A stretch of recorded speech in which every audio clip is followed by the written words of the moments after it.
Yo, this is Terrell from Hall of Fame D-Line, and these are Bully Rants. I am glad to be back. This topic right here is actually, we're going to break it up. I've recorded this thing like 5 times, and these flies are getting on my nerves, so excuse me. But recorded about 5 times, and what I figured out is that we needed more. We needed more time, so we're going to turn it into 1, 2, 3, and 4, and we're going to talk about all this stuff.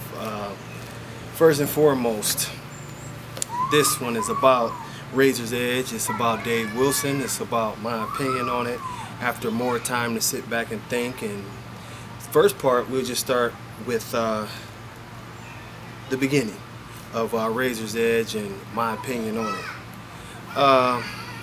The Bulldog question. That's where we're starting at. First and foremost, for everybody who wants to say, oh, Dave had to do this, Dave had to do that. No, he didn't.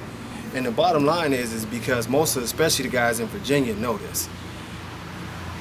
The look that's became known as Razor's Edge, although it was sort of branded by Razor's Edge and made popular by Razor's Edge, a lot of those dogs were already out there. In Virginia, there were already dogs that sort of had that look already. Where did you think Dave got some of these dogs from? There were already dogs that were bigger than your normal pit bull. There were already dogs that had these big cheeks. But the thing that Dave and the rest of the crew back then, Jeannie and I could name them all, but I'm brain locked right now. But a lot of what they did is they sort of cultivated the look, and they made the look into a brand, and they labeled the look. Before, it was sort of just a scattered thing of, at this time, what was considered reject dogs. They really didn't fit into the UKC. They definitely didn't fit into the AKC.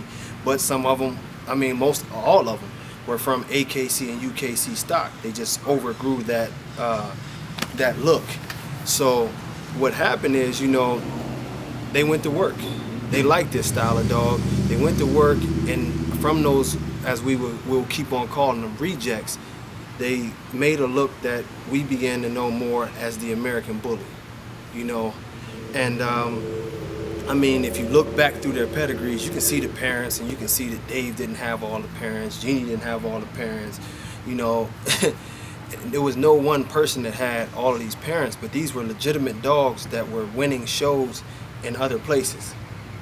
And just like with any other breed, you always have a dog that is born that might be way too big for the standard.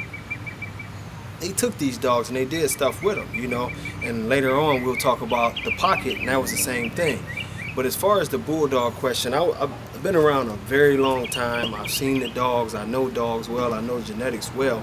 The earlier dogs did not have a Bulldog trait about them. The skin was too tight, the bites were too good, the movement was totally different than what a Bulldog's movement is. These dogs were, in my opinion, and some people will jump on here immediately and want to argue, these dogs were just massive pit bull type dogs. Some of them, even in the pit bull family, there is a Bulldog from the pit bull family. And maybe they pulled more muscle from that original Bulldog gene, but these dogs were not mixes, so to speak, as how everyone wants to say it.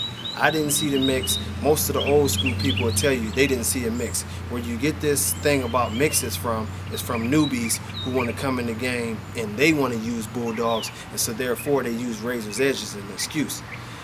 Even if we talked about, and we're not going to discuss that this second, but even if you talk about Gotti line, the original Gotti line dogs did not look like Bulldogs. That trend started later on, and we'll discuss that later. But as far as the beginning and the origins of Razor's Edge, in my opinion, they were what he said they were. They were staffies and they were pit bull mixes. Some were massive. A lot of the dogs that we were getting still looked exactly like pit bulls, and we would have to sort of puppy mill. A lot of times we would do 1 million breedings to get a couple dogs that looked like they were supposed to. We ain't gonna cut any corners. That's what Dave was doing. When I came along, I had a lot of litters just to get a certain look myself. But the look had already been more cultivated by the time that I came along, which was a few years later. So that's part 1, the Bulldog question. We're gonna get into part 2 in just a second. Peace.